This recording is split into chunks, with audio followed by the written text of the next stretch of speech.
Halo, Assalamualaikum. Bertemu lagi dengan Ibu di pelajaran Bahasa Indonesia.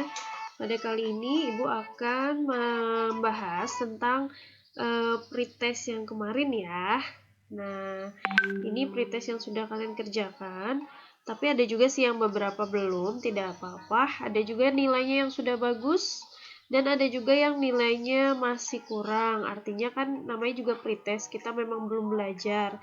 Nah, untuk pertemuan sekarang karena kita LMS sehingga kita coba bahas dulu secara offline seperti ini ya. Kita lihat di sini ada pertanyaan beberapa struktur teks anekdot dan ternyata alhamdulillah 65% itu banyak yang menjawab benar ya.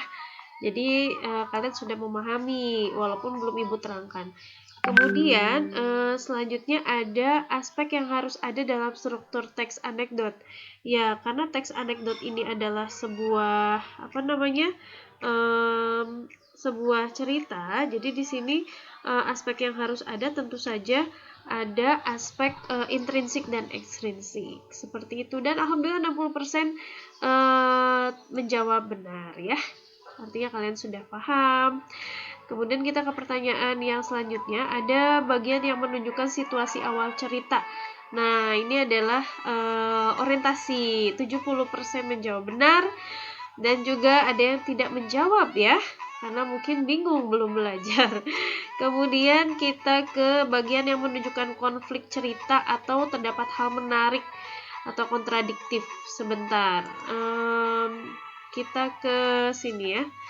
Ternyata di sini alhamdulillah ada krisis atau komplikasi namanya ya. Dan 75% menjawab benar, ada juga yang tidak menjawab. Nah, kalau ini kita langsung ke aplikasi, yaitu ada sebuah teks. Teksnya itu yang menunjukkan abstraksi ya. Apa sih abstraksi? Nah, kita akan belajar dulu ya, tapi di sini kita hanya membahas dulu mengenai jawaban yang kemarin sudah kalian jawab. 60% menjawab yang A. Oke. Kemudian ada lagi nih yang ditanyakan adalah bagian koda. Dan alhamdulillah hampir 75% menjawab benar ya. Kemudian ini juga ada pertanyaan kalimat yang menunjukkan krisis atau komplikasi, dan ini juga betul semua 70%, beberapa saja yang masih keliru. Kemudian di sini Ibu minta untuk menyusun sebuah anekdot. Berarti ini masuk ke ini ya, ke cara menulis atau memproduksi teks anekdot. Karena kalian harus tahu urutannya dari mulai strukturnya ya. Kemudian kita lanjut di sini yang hampir balance ya jawabannya antara pilihan B, C ataupun D. Tapi alhamdulillah yang D itu lebih banyak seperti itu ya. Karena ini di sini pertanyaan struktur reaksi. Tapi masih ada yang bingung berarti untuk menentukan struktur.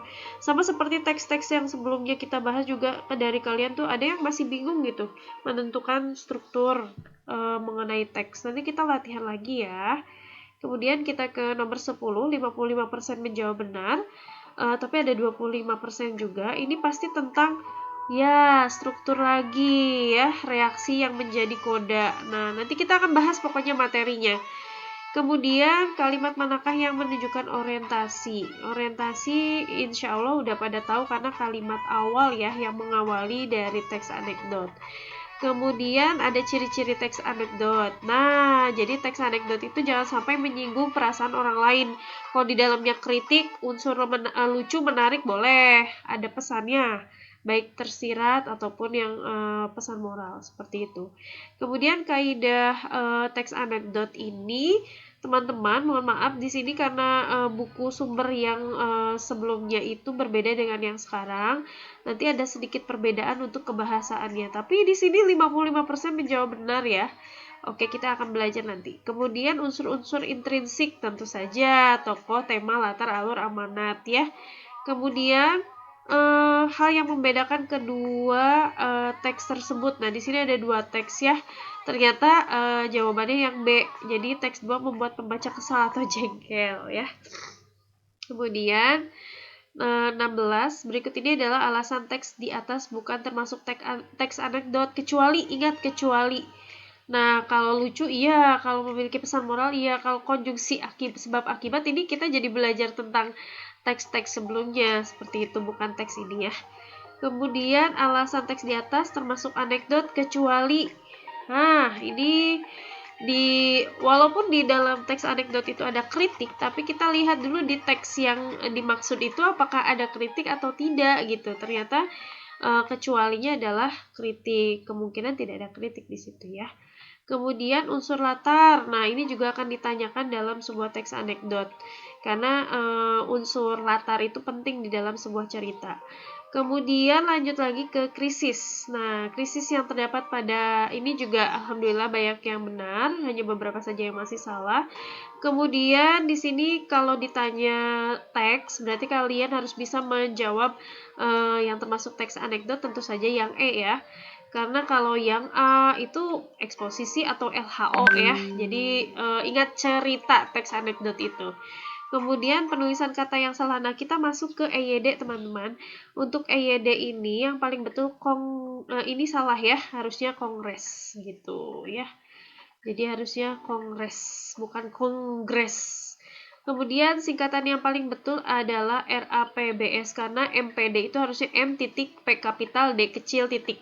SH juga S kapital titik, H kapital titik. Nah, kemudian yang rupiah ini tanpa harus menggunakan titik ya teman-teman. Jadi RP-nya itu langsung digabungkan dengan 250.000. Kemudian penulisan sampai dengan itu harusnya S titik D titik. Kita akan belajar lagi nanti EYD ya. Kemudian nomor 23 ini tentu saja jawabannya yang A karena yang B itu harusnya menggunakan titik bukan koma. Kemudian yang C kita lihat yang C itu juga sama harusnya pakai titik ya.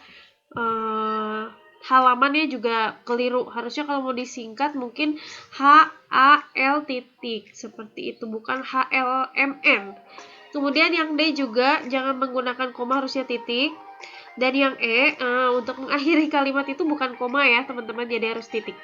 Kemudian kita ke kalimat yang menggunakan aturan EYD kecuali. Nah, ini banyak juga yang menjawab yang D. Nah, kalau yang D itu betul ya, ini adalah sebuah kalimat, ada anak kalimat dan ada induk kalimat, dipisahkan oleh tanda koma. Boleh, walaupun tidak ada konjungsi ini boleh. Malah makin larut. Ini kan keterangan koma pekerjaannya belum selesai juga, ini masih betul ya. Yang tidak betul, yang salah itu adalah yang A. Karena kalau sudah ada konjungsi karena tidak perlu menggunakan koma lagi. Yang B sudah betul ya. Yang C juga sudah betul, tapi mungkin S di sini saudaranya harusnya kapital ya. Kemudian yang E juga sudah betul sekali ya. Nomor 25 terakhir. Paragraf di atas terdapat kata yang tidak baku. Ada berapa ya kira-kira? Di sini ada Februari, harusnya pakai F. Kemudian telur harusnya, bukan telur ya. Kemudian petelur otomatis di sini 3. Dan dianalisa itu harusnya dianalisis. Jadi ada 4 kata teman-teman. Itu saja pembahasan untuk pretest pada hari ini tentang teks anekdot. Nanti kita akan pelajari tentang materinya di pertemuan Zoom, dan hari ini kalian karena offline alias pakai LMS, jadi diperdalam lagi materinya, dan ibu minta kalian buat catatan tentang teks anekdot sesuai dengan petunjuk materi yang ada di buku paket. Itu saja, terima kasih banyak, sampai jumpa lagi.